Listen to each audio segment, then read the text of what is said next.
Alright, ladies and gentlemen, Darkside Phil here, and welcome to my most disappointing games of 2018 countdown. Now this year I'm doing things completely differently. Up to now in my 10 years of history as a content creator on the internet, I've always done these series as offline edited stuff. I would sit there behind the scenes doing, in-depth voiceovers, doing multiple takes and the like, and I would edit a bunch of stuff together. But over the years, I've found myself evolving as a content creator, and more so now than ever, I'm a live streamer. I don't really do much in the realm of a video exclusively for YouTube.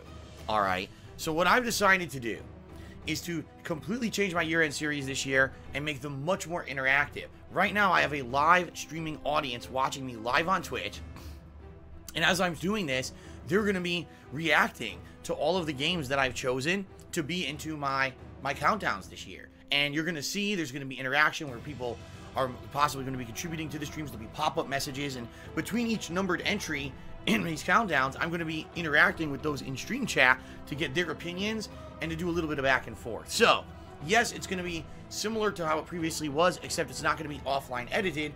Instead, it's all going to be live on-the-fly commentary, which is kind of cool, with actual interaction to those who are here live on stream right now. All right? So, let me talk a little bit about the disappointing games, because this countdown is not the worst games of 2018. It's not the games that failed us horribly. It's games that basically had potential, or games that personally I was thinking were going to be good and ended up not being so good. Now, some of the games on this countdown you may disagree with. That's fine. Some of the games on this countdown you may like, and that's fine. I'm not saying that all the games in my top 10 disappointing games of 2018 countdown are bad. I'm saying these are games that I felt really did have more potential to be better games, and for one reason or another, did not live up to the said potential. This countdown will be me focusing on those reasons why I felt those games could have been much better, and how they kind of fell flat on their faces. Fair enough? Alright. So without further ado, ladies and gentlemen, the number 10 entry in my most disappointing games of 2018 countdown is a little game by the name of Shadow of the Tomb Raider. This was a game that was the third and final entry in a trilogy of Tomb Raider reboot games to bring Lara Croft and all of her open world exploration, tomb raiding antics into the mainstream and into the modern era. Now, to be completely honest with all of you, I really liked the original Tomb Raider reboot game from several years ago. I thought that it was a really good entry in the series, albeit it was a little bit on the difficult side, especially near the end of the game. Some of the gauntlets of enemies ended up being a little daunting for me, and I felt that maybe it had a little bit too much of a focus on that. Then the second game in the franchise, I felt basically was kind of boring. It made it even more open world than the first game, which was far more linear. This one, Shadow of the Tomb Raider, oh man. Let me just start by saying, I think that listening to fan feedback is a good thing, unless you take it too far. And in particular, I think a lot of people who liked the Tomb Raider reboot games weren't necessarily into combat and really enjoyed the tomb raiding aspects, which is fine. But Shadow of the Tomb Raider basically had almost no combat gameplay. I think on one hand, I can count the amount of major fights that took place in Shadow of the Tomb Raider. And outside of that, it was really bad AI during all of those segments where all of the opponents were just really brain-dead idiots wandering around on top of other dead bodies and not even realizing they were there. It was just pretty bad, alright? Now, I'm not saying the game was all bad. In fact, the graphics were quite outstanding on my PS4 Pro.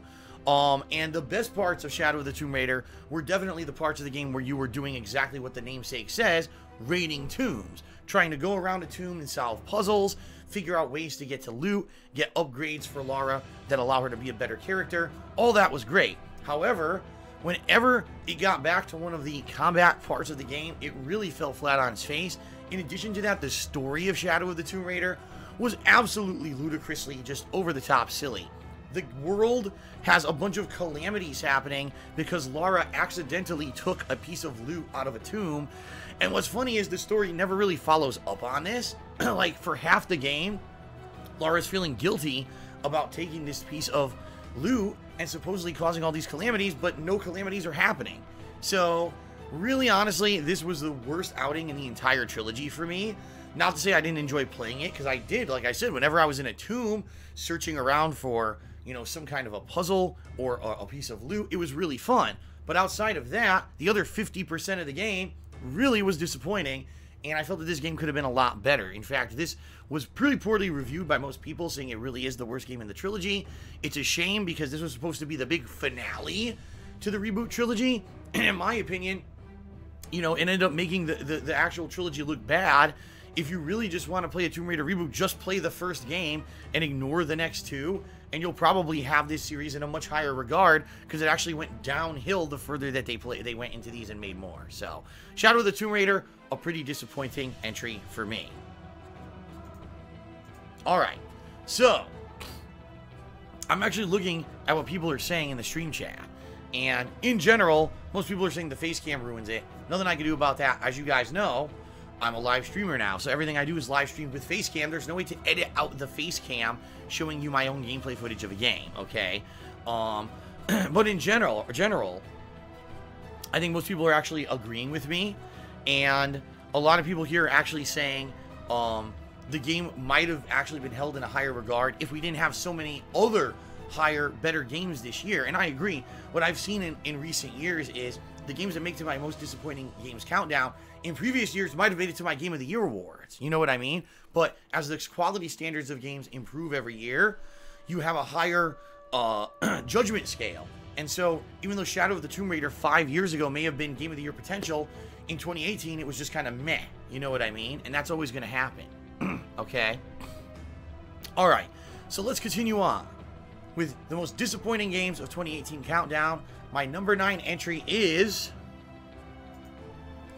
a game called Fighting EX Lair. Now, many of you might have no idea what this game is, and it may have completely gone off your radar, and you know what? If that's the case, I don't blame you, alright?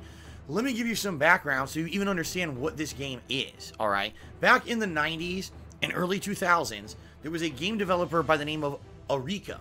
This was a game company that got the license to use Street Fighter characters in a 3D game. Up to that point, Street Fighter had only been a 2D, hand-drawn artwork fighting game. And it never made it into the realm of 3D. Now, it had major competitors in games like Tekken and Virtua Fighter that had gone 3D, and those franchises were very popular, okay? So, what Capcom wanted to do was try to cash in on the craze of 3D fighters with minimum effort. So they hired an outside company to develop a game called Street Fighter EX to include Street Fighter characters, but also to have them fight an original cast of characters designed by this company, Arika, who would make the game on behalf of Capcom, okay? Now, in its defense, the game series actually was quite good, although a lot of people admittedly said the game series was kind of broken. Like, there were some ridiculous combos and things that you could do in Street Fighter EX that were never possible in the original Street Fighter franchise, and a lot of people thought it was kind of unbalanced and over-the-top broken, while other people thought it was quite a fun deal, alright? Now, Street Fighter EX actually went on to have 3 games in the series, and also many different spin-offs. So on its face value, the Street Fighter EX series was very popular, but then it kind of died out in the early 2000s along with all the hype of the fighting game craze. So, what in the holy hell is Fighting EX Lair? Well, out of nowhere, in 2017, the game developer Arika announced, oh, by the way, we still exist. Wow, no, I don't think anyone even knew that. And we're developing a new fighting game called Fighting EX Lair. Now, they don't have the licensing to have Street Fighter characters in their games anymore, alright? But what they do have is their own cast of characters who they had fighting the Street Fighter characters in the Street Fighter EX series. And so when it was announced they were going to actually make their own game franchise, I was actually interested. Like, wow, this could be something refreshing and new. We haven't seen anything from these guys since the early 2000s. You know, these games were very popular back then. Maybe this will end up being a franchise that's ends up being popular and fun.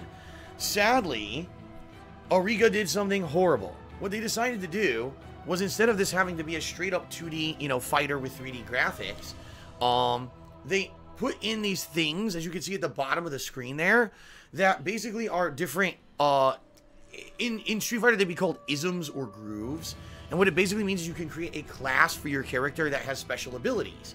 So, for example, if you're playing with a certain character, after a certain amount of damage is dealt, or if you dash, you'll become invisible, okay? And you might say, oh, well, that sounds kind of weird or cheap. It is. And in particular, with certain characters in this game, it becomes incredibly unbalanced and overpowered. A grappler who has super armor, increased throw range, is just absolutely broken. You can't even do a combo on them because they can just mash command throw and blow through any kind of a move that you're trying to do.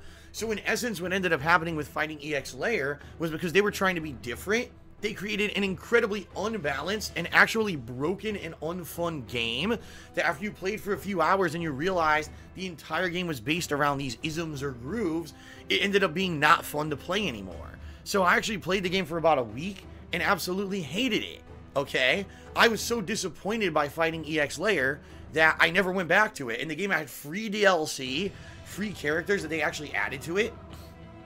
I just didn't care for it after just a few sessions. So here was a game that I actually had massive hopes for, wondering, gee, I wonder if this game will actually live up to, you know, its potential or hype, being that it's made by the same game developer as Street Fighter EX. And sadly, in my opinion, it just ended up being a huge flop. And quite frankly, it's kind of funny because when you have a fighting game, usually people at least talk about it for a while. Fighting EX Lair, I mean, literally, someone talked about it, or they talked about it for like a week, and then no one mentioned it again for the rest of the year. And that's a horrible sign, especially with games like a game like Marvel vs. Capcom Infinite, which came out in late 2017 and died within a year. Fighting EX Lair died within 2 weeks, and no one ever talked about it again. So that's like the epitome of a freaking failure, in my opinion. All right.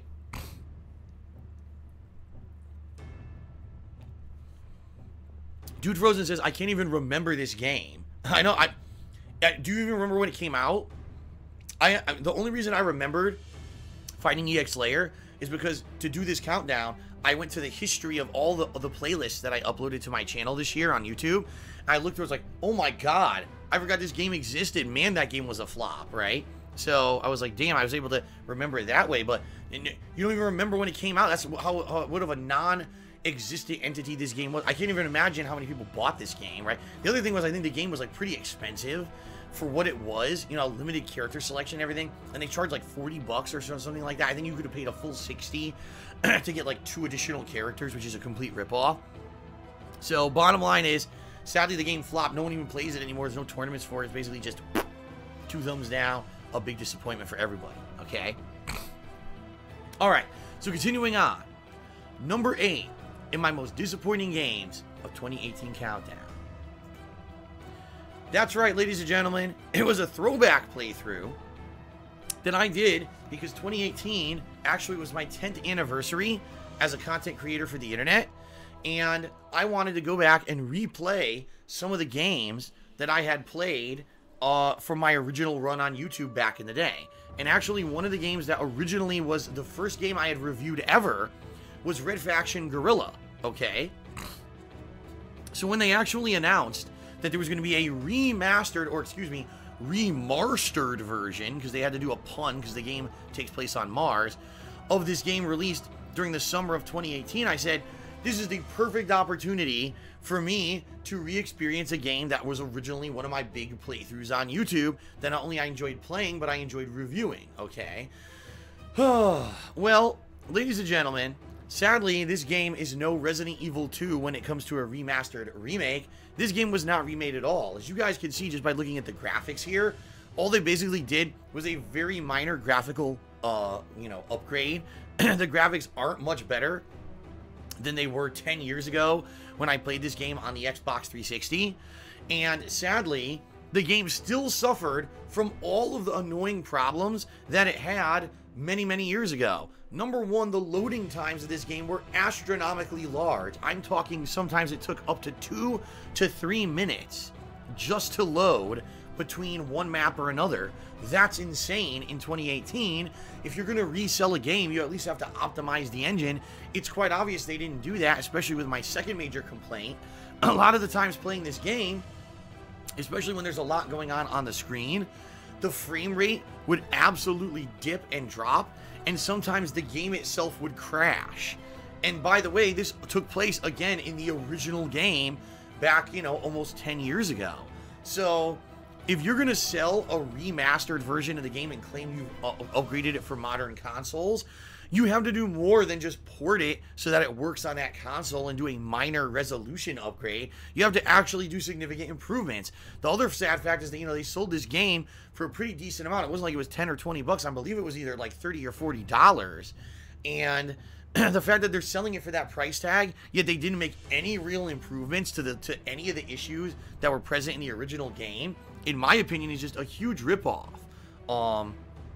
So yeah, that's the bottom line. Is I really had high hopes for this game, because when I played it originally, it was one of those games that put me on the map on YouTube. I was one of the few people who did a full playthrough of it with live commentary. It was my first game review ever, and it really kind of urged me on to do other full game playthroughs. So to replay this game, you know, almost 10 years later, and see that I'm still annoyed by the same things from my original game review is absolutely unacceptable. So Red Faction Guerrilla Remastered, a very, very disappointing game in 2018. Alright, so what I'm seeing is, number one, a lot of people are agreeing with me in stream chat.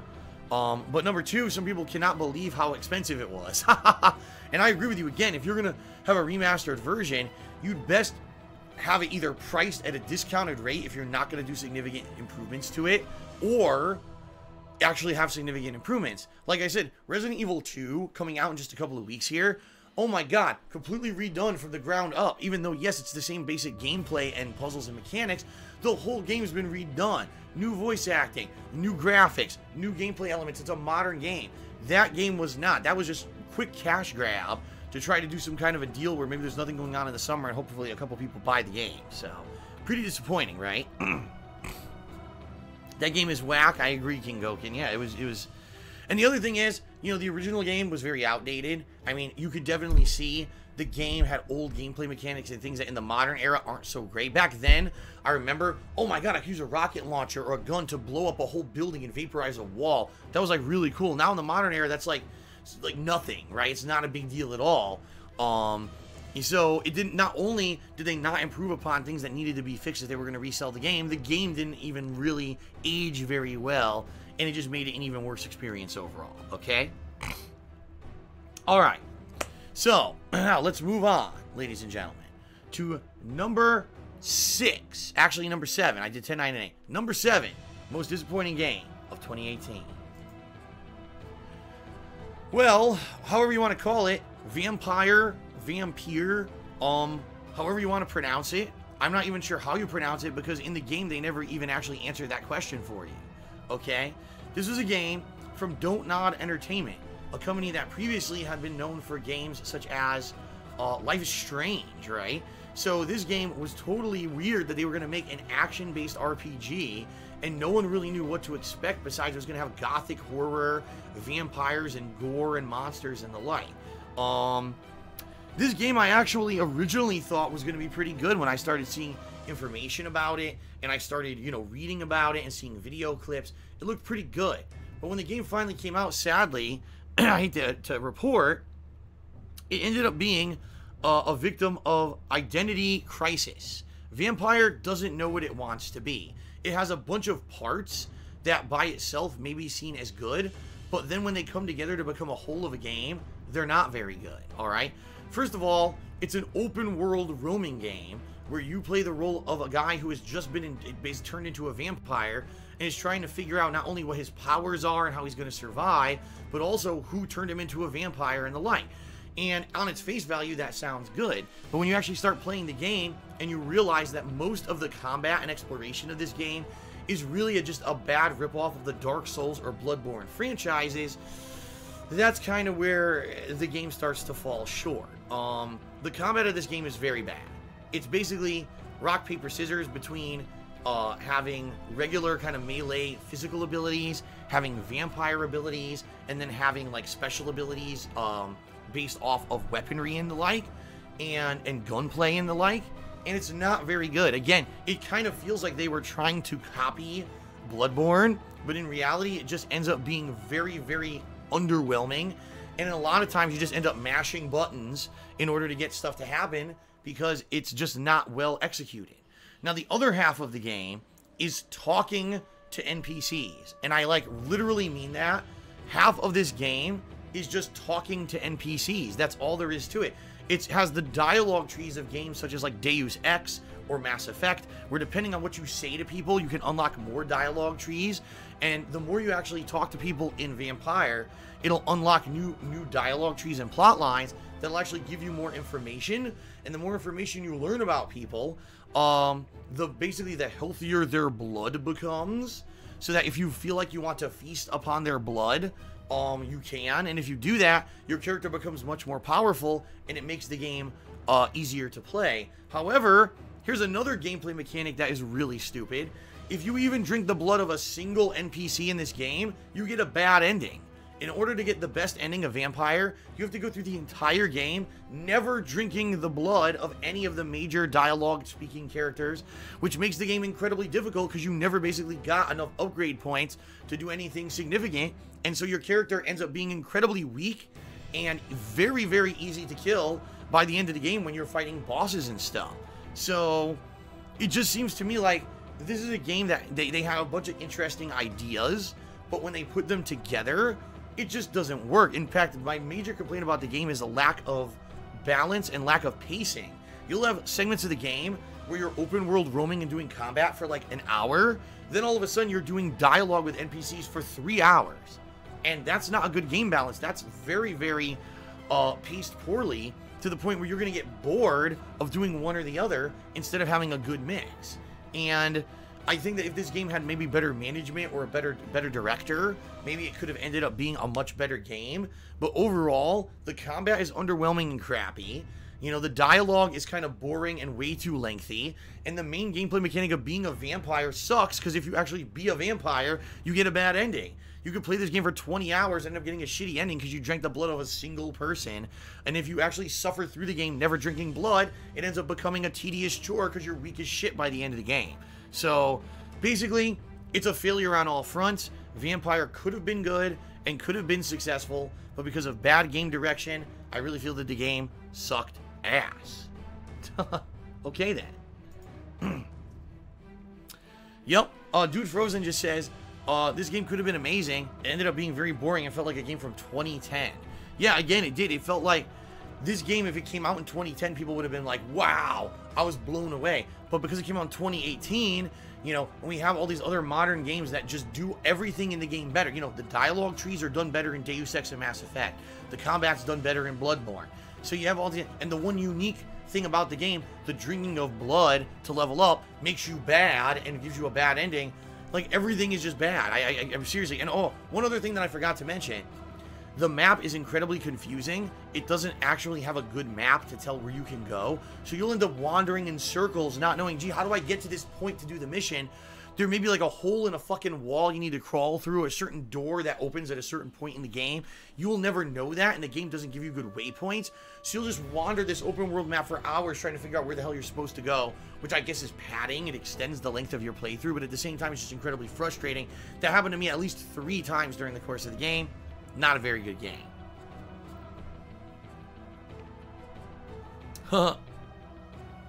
Someone just said it's funny how, and crazy, how some things 8 years ago may have seemed amazing, and then you go back to them now and they don't seem good at all. Yeah, but you know, that's it. Times are changing. As games evolve and better games come out, you can't just do the same old, same old. And I think what Vampire tried to do is steal from existing franchises that did things well and didn't particularly execute on any of them very well. So, Brock Lesnar 97 subscribed to the channel for the 3rd month in a row and said, "Hey Phil, how's it going?" Going good. Thank you very much, Brock Lesnar, for that support.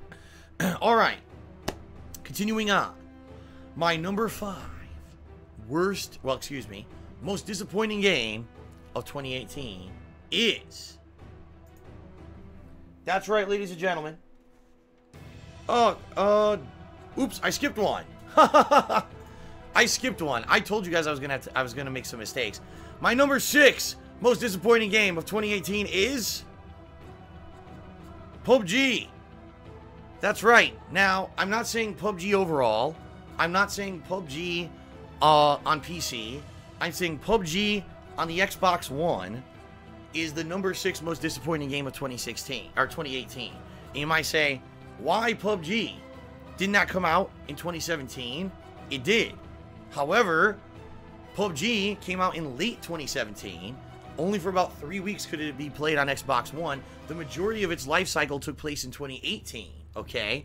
And this is when, you know, the company that designed it put in most effort to update it to try to make it a better game, all right? Sadly, they didn't.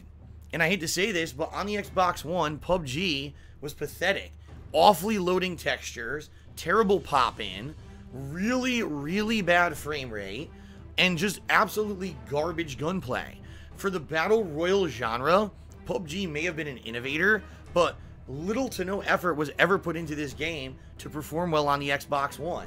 It's incredibly hard to do anything in this game. Look at this right on your screen right now. The guy's directly in front of me, and because there's so much incredible delay in the controls of this game on Xbox One, I can't shoot a guy who's standing in front of me. Now, I'm not exactly the best gamer on planet Earth. At the same time, I'm not the worst. In most games, I can shoot someone standing directly in front of me, but not in PUBG on the Xbox One. The game is terrible, and sadly, we are now, you know, a year into this game existing. It only has 3 maps. The frame rate issues were never fixed on the Xbox One. The controls delayed were never fixed on the Xbox One. For people who paid for this game for early access in 2017, we're basically completely and utterly ripped off. From what I'm to understand, on the PC, this game is much better. But apparently, when they wanted to get it to consoles, they just didn't give a shit. They just wanted money, and they really didn't care about the quality of experience that the console players were getting. And the fact that the updates are so behind on the Xbox One version compared to PC, like, there's no excuse. Why can't they get this game running on PC and on Xbox One the same? And the answer is basically, they don't care. They're lazy. All they wanted was a quick buck. They wanted people to buy the game based on the hype that it still had in 2017. By the way, I think I should bring this up. In 2018, all the hype for PUBG completely died when Fortnite took over as the top battle royale game in the world. PUBG's hype completely fizzled out and failed, and no one talks about PUBG anymore. So, not only is this game a huge disappointment for those who paid a lot of money to play it on console, now the game is all but dead. You really can't even really get people to play it that much anymore. It's hard to get into matches that aren't laggy, and all the factors, you know, the bugginess, the terrible graphics, the pop-in, the delayed controls, the limited maps, a humongous disappointment for a game that could have ended up being an innovator and a leader in the battle royale, you know, franchise. But because they decided to basically just be lazy and do the bare minimum, this game ended up being one of the worst games overall of 2018. And basically, as soon as other battle royale games started coming out, like H1Z1 came out in, I believe it was May or June, and then later on in the year, once Black Ops 4 released with its Blackout battle royale mode, I never went back to PUBG. I just didn't care. And this was a game that I was playing constantly from December until like April. And then I just dropped it like a hot rock. I just didn't care. I didn't miss it. I had better options that performed much better, and I just had no desire to ever go back and play it again. And quite frankly, no one ever asks me to go back and play it either. So, PUBG, a humongous disappointment. Very sad, but true. And I will tell you right now, if you have any thoughts about buying PUBG on Xbox One, do not. Okay? It is a waste of time and money. Now, I just want to clarify, that's the console version of the game, because it's funny, someone just said, but right now, PUBG has 73,000 viewers on Twitch. Yeah, how many of those do you really think are on Xbox One? They're all PC players, because the game apparently is actually good on PC, but again, it's the Xbox One version that got no effort, no time, and no development put into it.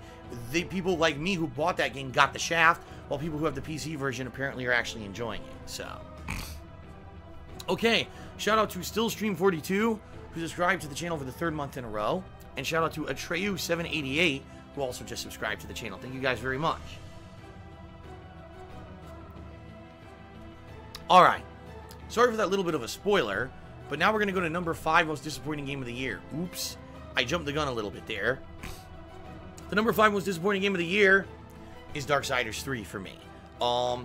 Let's talk a little bit about this. Darksiders was a franchise, again, that began way back when I was first getting popular on YouTube.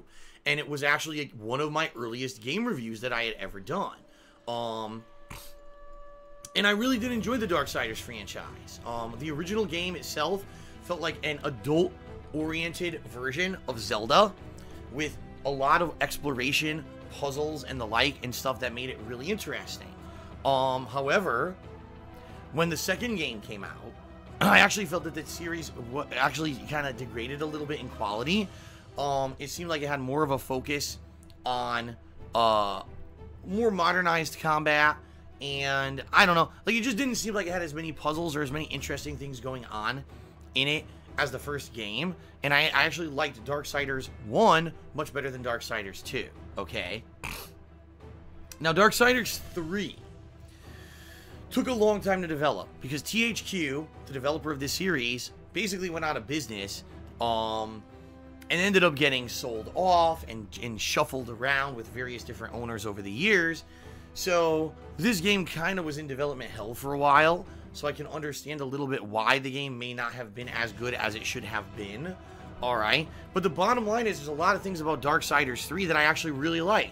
The graphics, even though they're not insanely good, still kind of hold up and look very similar to the graphics of the first two games. How it has a more adult-oriented, cartoony look, but, you know, pretty cool with the gruesomeness of you know, when you're fighting people and there's gore and blood and whatever. It's good. I like the graphics of the game. The story. I actually really liked the story of playing, again, as one of the horsemen.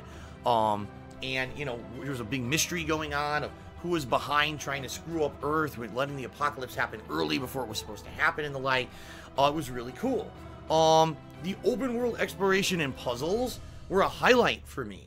Like, I really enjoyed that about the first Darksiders, that it played like Zelda, and I really do feel that Darksiders 3 gets that right. In fact, that's basically the thing I like the most about the game, that you can go around in the open world, much like Dark Souls or Bloodborne or Zelda, and you can discover, oh, a hidden room with a bunch of upgrade items, or, oh, I solved this puzzle because I have a new ability that I unlocked, you know, over the course of the game, or a new tool that I unlocked that allows me to get to a double jump or a new area, or, you know, take down a door that has ice on it and stuff like that.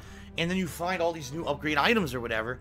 That's, again, it's the mentality of Zelda or Metroid, and I like that about the game. But I feel that where Darksiders 3 fell completely flat, excuse me, is the combat, okay? The combat of Darksiders 3 is really disappointing. Number one, the camera is terrible. As you can see just in this, what I'm showing you here, the camera isn't even consistent in what it shows you on the screen. Sometimes the camera's behind you, sometimes it ends up moving in the wrong direction, sometimes you'll be fighting and the camera will lock on a corner or lock on an enemy, and you can't get it to move the way you need to actually see what the hell you need to do. In addition, again, I hate to say it, I hate to make all these comparisons, but they really did try to make the game similar to, say, Bloodborne or Dark Souls, where almost every enemy in this game can kill you with like 1 to 2 hits.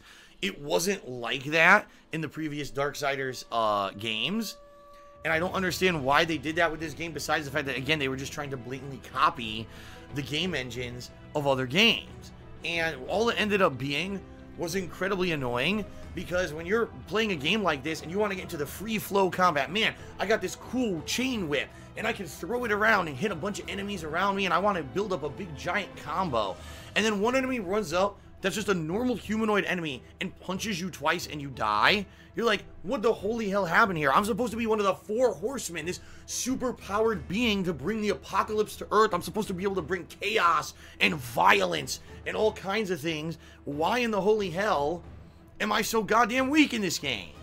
And that's the thing, is it's just like that in this game. You're incredibly weak and underpowered. Even though you can deal a lot of damage, you take damage like basically a wimp. And it makes it so just kind of disappointing. Now, in addition to that, what they opted for in combat was a dodge system, where if you dodge properly, the game will actually slow down and then allow you to, say, like a counterattack or whatever on your enemies. But sadly, that dodge system is not 100% foolproof.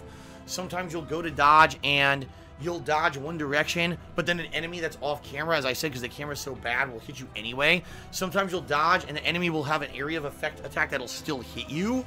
It's just incredibly annoying, and it's actually not until the very end of the game when you finally get a ridiculous amount of upgrades or whatever, especially if you go into the optional areas of the game to find the optional stuff, that finally you start to feel like you're powerful and you're not going to just die within 2 hits.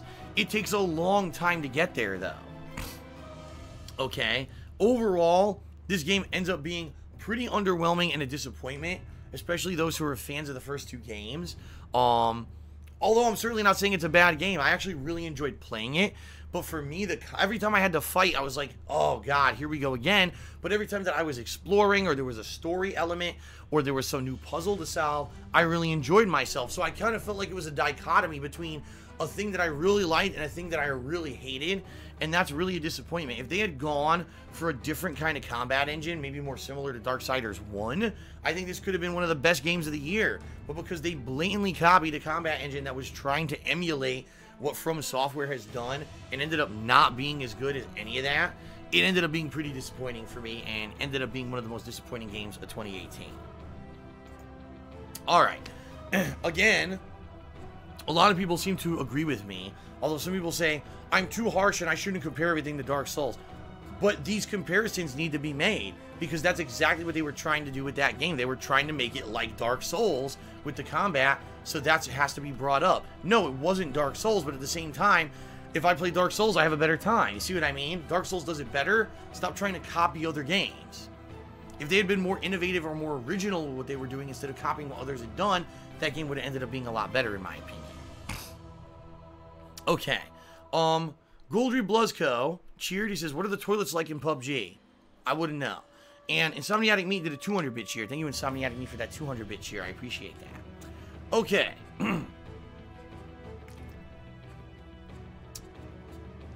So moving on, ladies and gentlemen.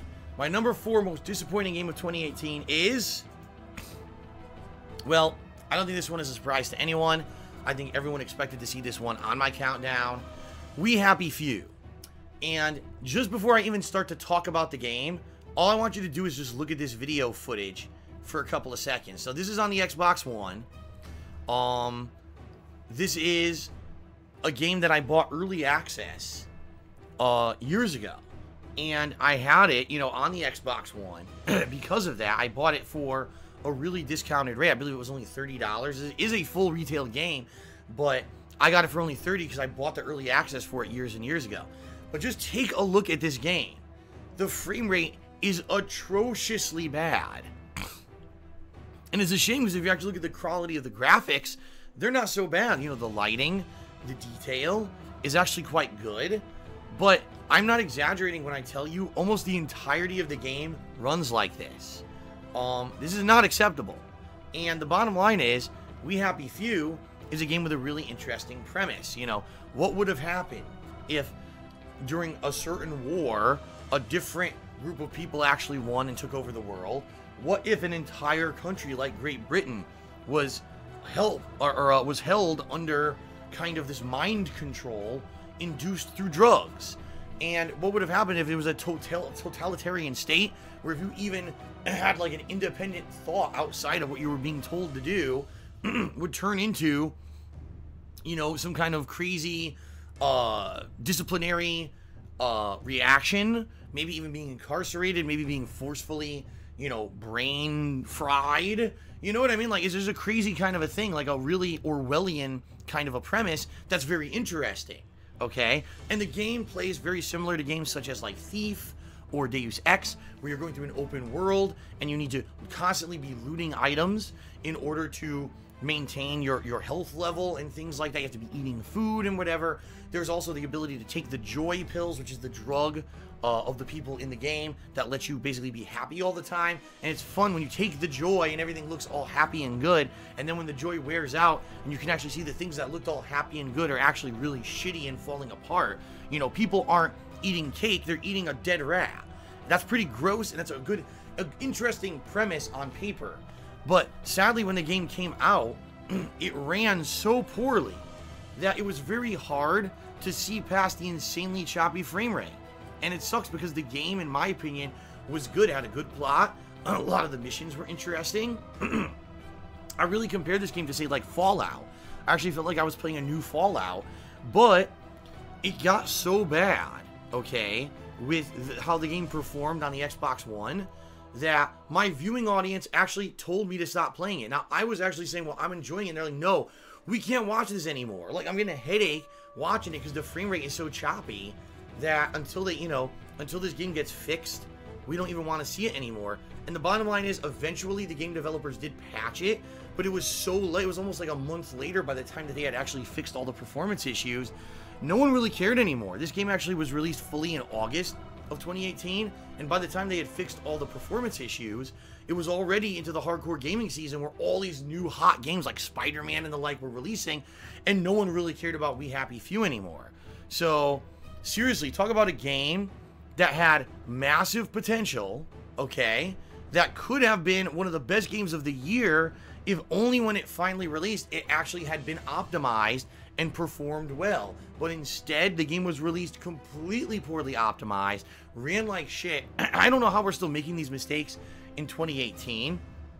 If you remember years ago, one of my biggest disappointments of the year was not Mass Effect, excuse me, Assassin's Creed Unity. Right? That was a game that, because it was insanely poorly optimized, it ran like shit, it had tons of glitches, people panned it, and Ubisoft got into so much trouble because the game ran so badly that they actually had to publicly apologize and then say they were promising to now do better quality control and that they were no longer going to put out subpar games. They were only going to put out games that performed well or whatever.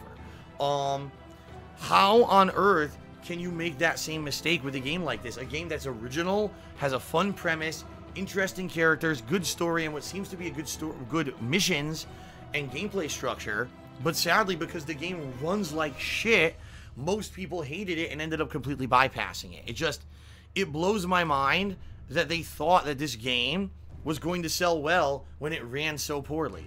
And in reality, I might have wanted to go back to play it, but I was so busy with all the new games that had come out in the fall, I never got back to it. And by the time that, people said, oh, the game runs better now, Phil, I didn't care. And honestly, I have no desire to ever go back and play We Happy Few ever again. I'm pretty much done with it. So, what a complete disappointment and a failure, only solely because of graphical performance. And I just feel bad for the game devs, because can you imagine the people who put years and years of work into this game, with all the gameplay elements and things that are in it, just to know that almost no one played their game because the game ran like shit, so no one bought it? Like, that's pathetic. And I actually feel really bad because this is a good game dev team that I would like to see make other games in the future, but now who knows if they'll ever even get that chance because this game did so poorly, right? Alright, well, what a shame. But now, ladies and gentlemen, we're going to head into the top 3 most disappointing games of the year. Some people are asking, did they actually patch the game? No, they did. They did eventually patch We Happy Few. I'm sure of it. But sadly, like I said, by the time they did, I was playing a bunch of other new games and I just didn't care to ever go back to it, I think that's pretty much how everyone felt. It was a summer game to play when there was nothing else in the summer. Oh my god, this game runs like shit. I'm not playing it now. Oh, I'll go back to it later. And then no one ever did because you were so busy with so many better games, right? Alright. Now, Eternal Napalm just made an important point. He says, Microsoft bought them. You're right. Microsoft actually bought that game studio that made We Happy Few. So will they make other exclusive games for Microsoft, and will they be in the same vein as We Happy Few? Will we actually get a nicely performing version? I don't know, but man, that game was a huge disappointment for me. So, alright. Now we're heading into the top 3. Now we're heading into the real big disappointments of the year. So get ready, everyone. Alright, you ready? The number 3 most disappointing game of 2018. Yeah, I wonder if a lot of you were expecting this was going to be on my list, and I wonder if some of you are shocked. The Street Fighter 30th Anniversary Collection was a huge disappointment for me, ladies and gentlemen. Allow me to explain why. Alright, I, back in the day, was a professional fighting game player. Now, does that mean that I made a living doing it? No, because no one could. I played back when it was a grassroots movement, before the days of sponsorship and teams, and where you could actually make enough money to make a living playing in tournaments.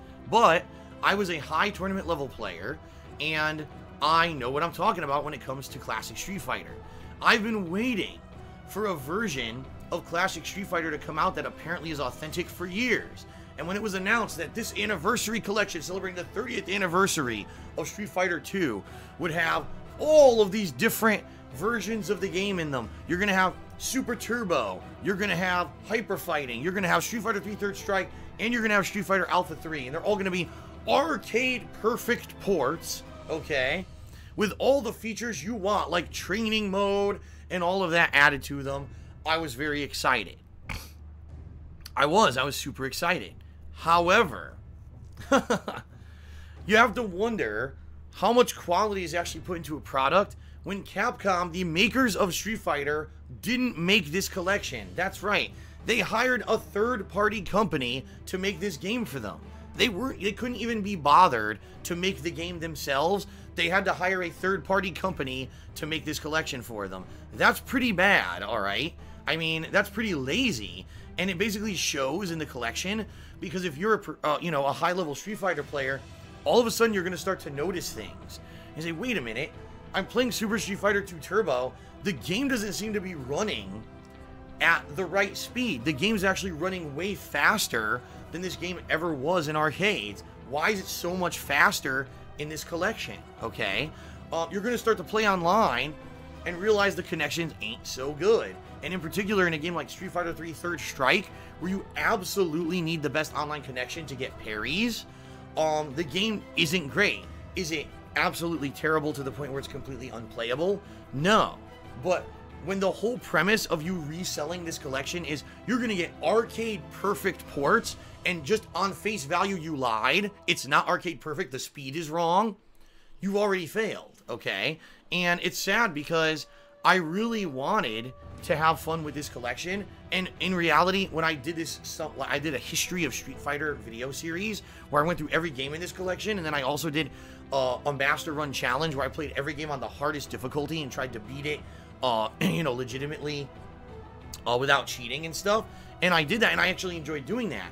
But actually playing this collection at a high level, I noticed so many, good luck in Third Strike trying to parry online. The connections just aren't good enough. In Super Turbo, all the speeds are wrong. There's just so much going on in this collection that's disappointing. And here you go. Here's a perfect example. This used to happen all the time. I get through a set of matches, and right at the end, online error, lost connection to other player. After a super long set of matches. And it wasn't like the guy rage quit. This would happen all the time in this collection. It's just poorly optimized and not a very good collection for those who are looking for an actual arcade perfect experience. It's not present. And sadly, I hate to say this, but it actually catered more to people who had played these games emulated than people who had actually played these games back in the arcade days, because basically what this collection does just is a suite of emulators running ROMs of these games, instead of it actually being, oh, we ported the arcade board to run in our own kind of custom suite. All this is, you can tell, it's an emulator running ROMs, which is why the speed is wrong. For those who've played emulated versions of Super Street Fighter 2 Turbo over the years, they've always played on a faster speed, because when you emulate that ROM, it runs faster by accident. It's not intentional, but emulators, for some reason, it runs that ROM faster than it would have been if, say, you played it on an arcade machine back in the day. So it's sad because people who had been playing this game, the emulated incorrect speed version, were dominating, because people who actually played the real game were used to a slower speed and couldn't, basically react as fast as people who'd been playing the wrong speed version for years. So just on face value, all right, it's an emulator, it's running the wrong speed, the online connections were not great, and you would constantly drop from matches.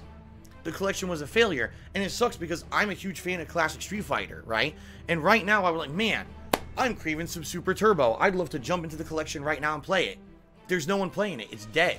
If I played it right now on PS4, I'd be searching endlessly. Can't even find anyone, because most people dropped the collection because it sucks. Third Strike, same deal. If I go to play Third Strike, I'll get like the same 2 people, and that's it.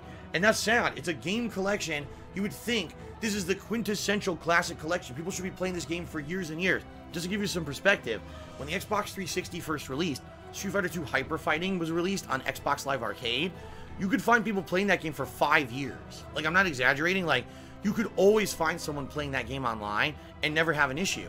Why is it this collection of all these games that was supposed to be arcade perfect, the collection to own, you can't find matches anymore. It's sad. It really was a failure of what it should have been. If they had actually put more effort into it, first of all, if Capcom had fucking done it themselves instead of outsourcing the work, so lazy, right?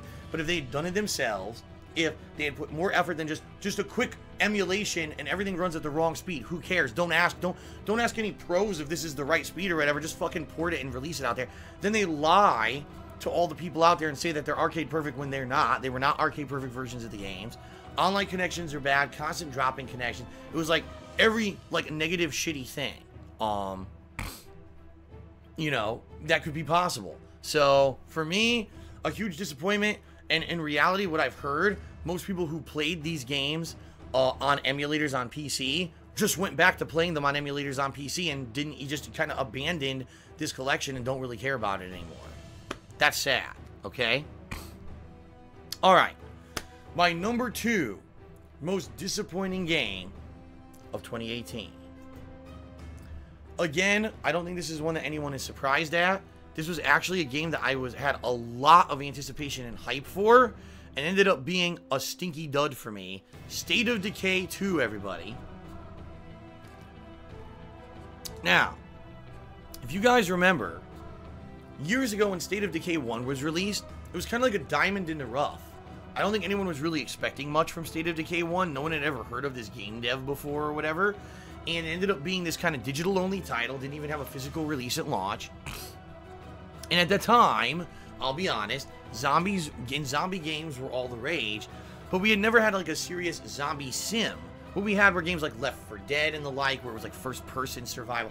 You never had like a serious zombie sim. What would happen in the apocalypse if you were a survivor looking for other survivors and you were actually trying to make like a survivor camp for yourselves? Keep in mind, this was also at the height of when The Walking Dead was super popular on television, so it made sense that this game ended up being super popular when it did, okay? But what I really liked about State of Decay was that you could be played as like an open world sim, or you could focus in on a really interesting story.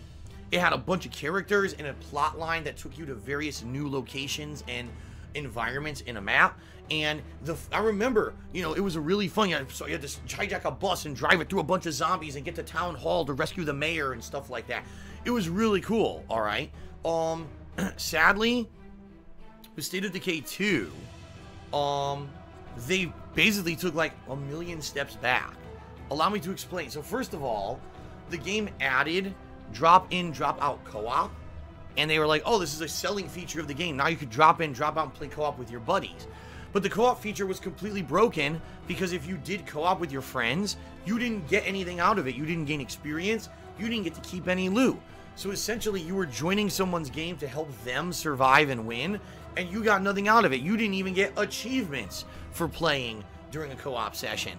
So what incentive is there for you to team up with people if the people who you're teaming up with get nothing out of it, right? Who's going to want to do that? So just at its core, the whole idea of the co-op aspect of the game was broken as hell, all right? So that's number 1.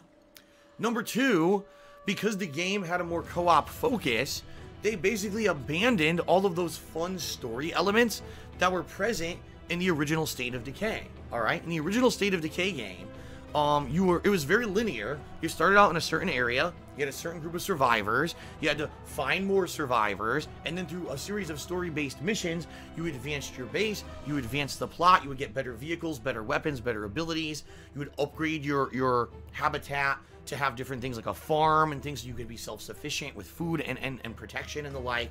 And then you would travel to different areas of the map to find different locations, other groups of survivors who you could interact with. And it ended up being a really interesting story that after like 20 hours felt like a really robust gameplay experience.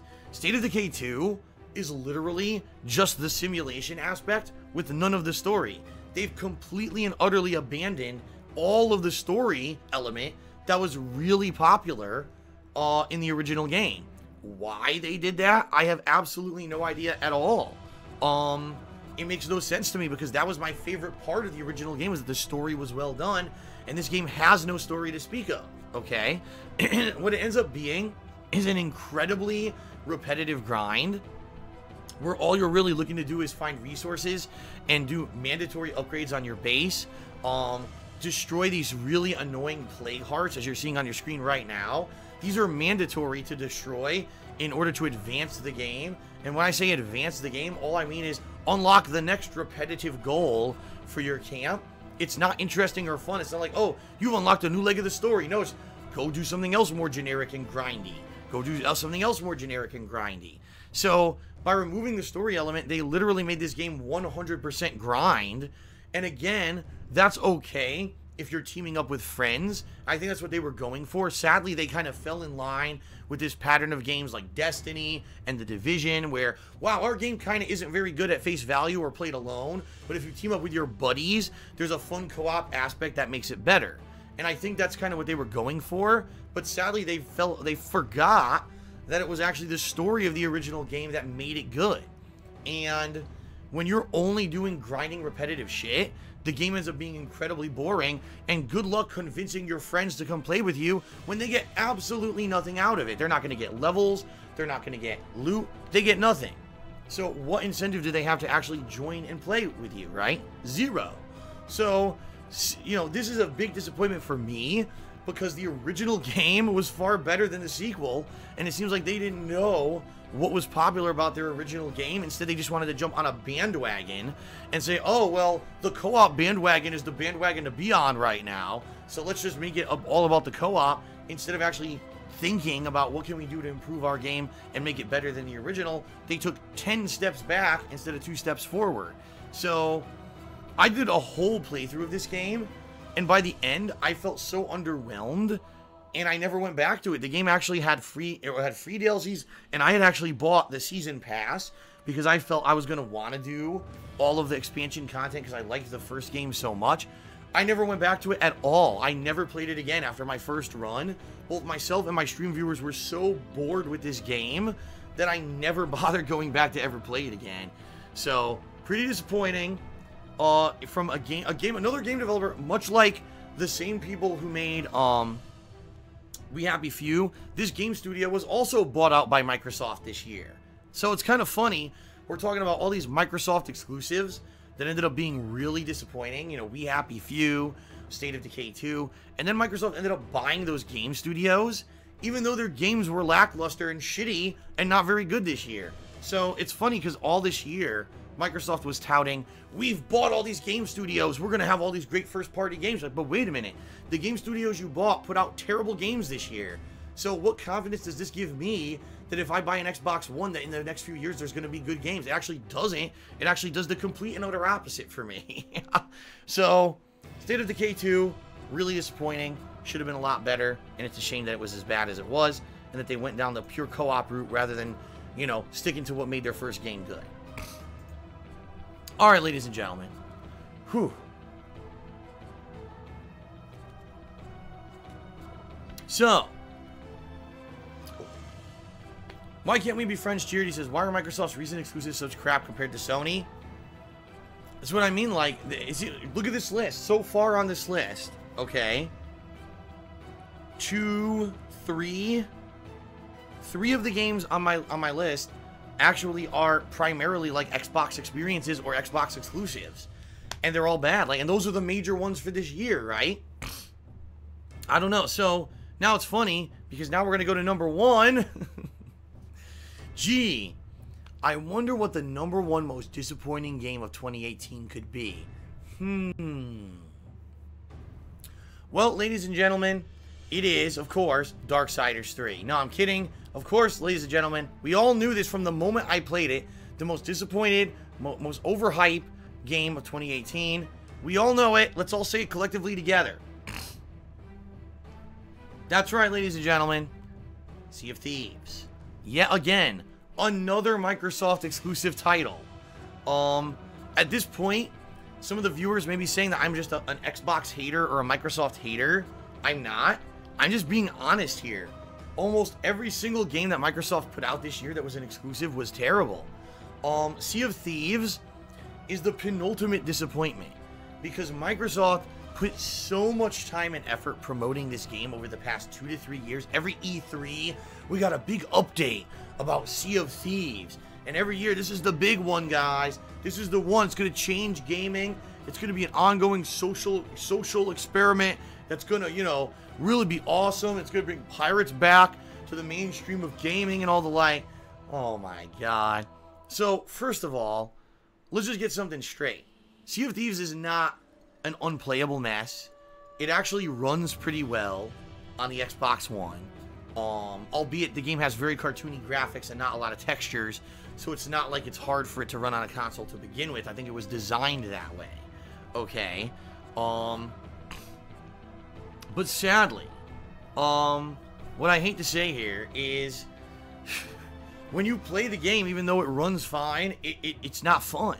Like, Sea of Thieves at launch only had 3 things that you could do. You could fight repetitive enemies like skeletons. You could look for buried treasure that are hidden on islands. And you can collect animals like sheep or pigs or... Not sheep, excuse me. Pigs or chickens. Chickens is what I meant to say. That's it. That's literally all there was to do in the entirety of the game. 3 kinds of missions. Now, yes, if you're on a ship, piloting that ship along with your crew is actually kind of fun the first few times you do it, and you're trying to figure out what is everyone's role on the ship. You know, what do you do to be effective, to get that ship to sail properly, to get the right direction of the wind.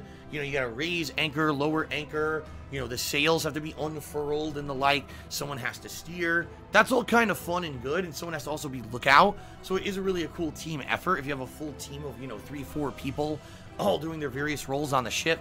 Yes, that's fun, and it's fun for the first, like, couple of hours you do it.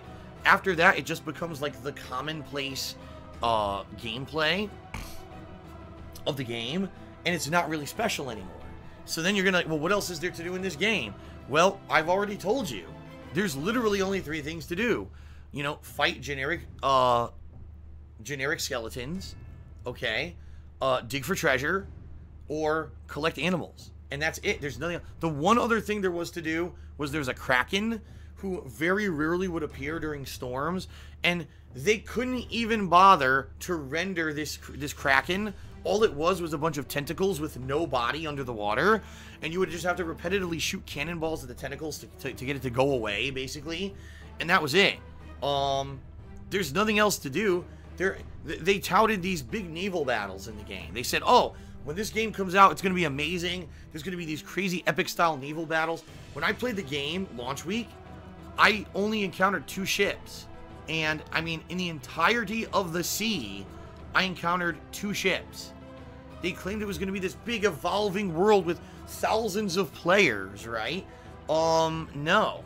The game ended up being fairly empty, even though Microsoft touted that it had sold a ridiculous amount of copies.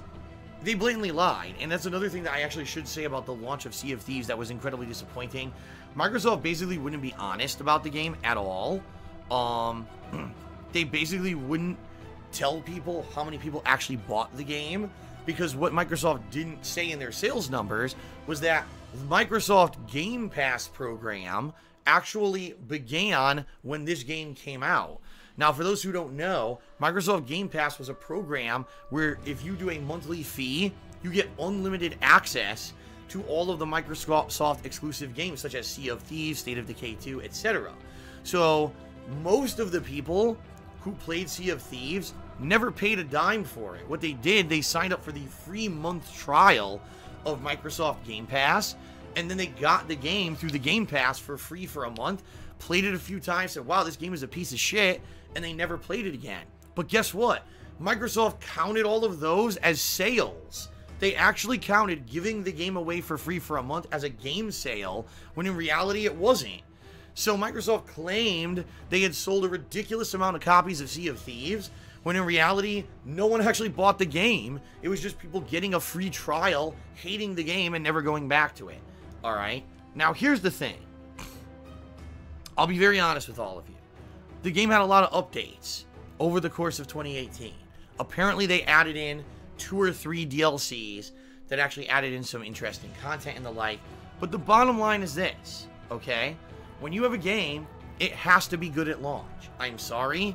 This is 2018, and this whole philosophy of, oh, I'm just going to release a broken game with no content at launch, and then over the course of 2 years, I'll actually make it a full game.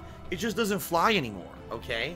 If anything, we just saw that with the launch of Fallout 76, which, by the way, if I had actually played Fallout 76, it probably would have been in this countdown, but that game was so bad, I skipped it, and I basically avoided a big stinker, okay? Which is a good thing, that I didn't waste money on a bad game. But the bottom line is, we're now seeing gamers aren't putting up with this shit anymore. If you release a broken game, if you release an unfinished game at launch, and you plan on, oh, make our money now, and then later on we'll fix it, and we'll add more content, and we'll make it worth your while, that doesn't fly with modern gamers anymore. They're not having it. They're not going to go out and buy your game that's subpar if it's subpar at launch. They want a robust gameplay experience at launch. And I'll be honest, with the amount of great games we had in 2018, games like God of War, games like Red Dead Redemption 2 or Spider-Man, or, you know, much of a plethora of great games that I'm going to announce in my Game of the Year awards, you cannot release a subpar game like Sea of Thieves, despite as much hype and shit that you put behind it. I mean, this is the game Microsoft has hyped for 3 years straight, and when it came out, it was bare bones garbage. You can't do that anymore. And Microsoft was so embarrassed that their game was so bad and sold so poorly, they had to lie about sales numbers to try to get people to think that it was good. That's really sad, alright? Now, I actually see some people, for example, RBG ONPCO1 just cheered and said, well, you should give Sea of Thieves a second chance, maybe for a night stream. No. Because I don't have Microsoft Game Pass anymore, I'm not paying for it, and I'm certainly not buying Sea of Thieves. So, I would have to pay money to play this game again, and the bottom line is I'm not doing that, you know? I maybe would have, if the game was good at launch, and maybe I played it for a month and said, this was really good, and my Microsoft Game Pass expired, and then I heard, oh, they added all this worthwhile content over the course of the year, come back and check it out later, maybe I would have bought another month of Microsoft Game Pass to check it out again. But the bottom line is, this game sucked so effing hard at launch, I'm not spending any more money to play it. Screw that. They don't deserve it. Rare, which has done much better games, by the way, should have done a much better job, should have known better, and sadly, I'm not spending any more time and effort on this piece of crap. I'm just not. So, very disappointing.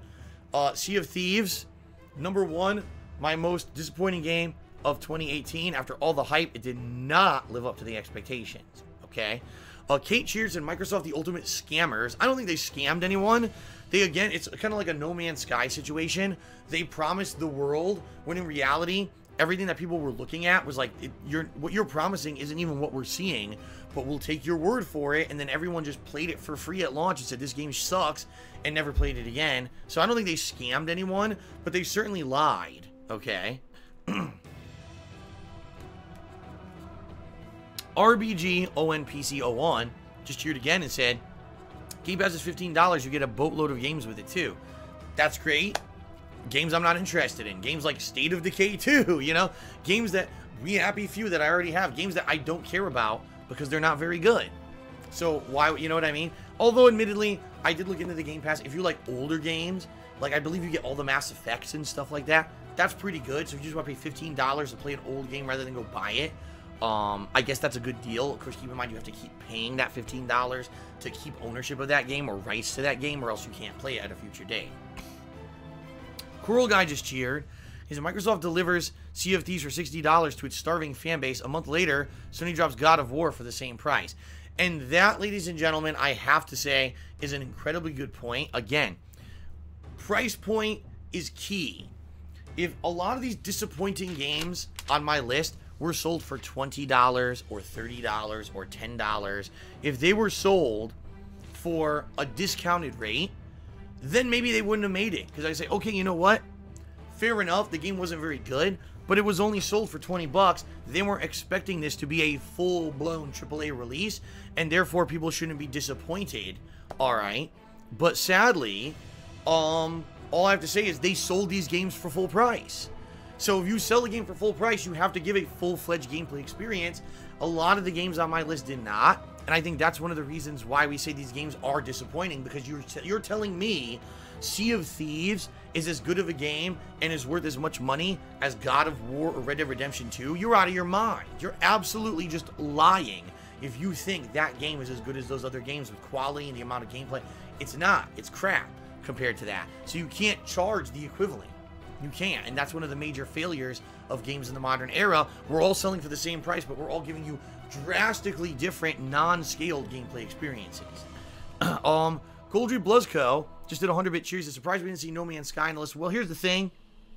Even though, yes, I did go back and play No Man's Sky in 2018, I felt it didn't qualify for the list because technically it wasn't released in 2018. Now, admittedly, PUBG was released in late 2017, but it was released so late in 2017, there's really no opportunity to review it when it was going to be updated and evolved on the Xbox One over the course of several months. The bottom line is, PUBG might have been one of the best games of this year if it actually was updated properly and everything over the course of 2018 and it actually ran better. The case in point, it was the complete opposite. It just continuously was shit, okay? But, yeah, I couldn't include No Man's Sky because guess what? That's not a game from this year, okay? Pidaris, just cheers. The most sub-2 channel is Sea of Thieves only. The game isn't all that different from launch. The commentary and playstyle is what matters. If you're into role-playing as pirates, I guess this is the best game ever. For me, I was expecting more. And Thuggins tipped me $60. Wow, thank you very much, Thuggins. He says that Microsoft wanted me to pass along this refund for Sea of Thieves. Wow. So, let's actually update the leaderboard here. And, you know, the thing is, I didn't pay for Sea of Thieves. I told you I actually did the Game Pass. So I ended up not paying for it, which was good, because if I had actually paid for it, I probably would have been incredibly disappointed at paying $60 for that. Basically a game that I played it, I believe I played it 3 times, and I had seen everything there was to do in the game except the Kraken, which honestly wasn't even worth looking because I saw a video of it on the internet. I was like, well, I'm going to bother to do that. All you do is you shoot cannonballs and tentacles, and it's over within like 10 minutes, so what was the point, right? So, yeah, what a disappointment. Alright, so ladies and gentlemen, you certainly don't have to agree with me, but I do want to say thank you very much for watching my year-end disappointing games of 2018 countdown. I hope you enjoyed the more live interactive version and the fact that this countdown is all one video now as well, which is something people asked me for years. They said, Phil, can you just make your year-end countdowns one video? Well, I'm now making this only one video. So hopefully you enjoyed it. Thanks for watching, whether you were here live on stream and interacted with me you know, during the stream, or if you watch this on demand on YouTube after. Either way, thank you guys very much for that. I appreciate it. And until next year, thanks a lot for watching. I hope to see you on stream. Peace out, everyone. This is Darkside Phil signing off. See you later.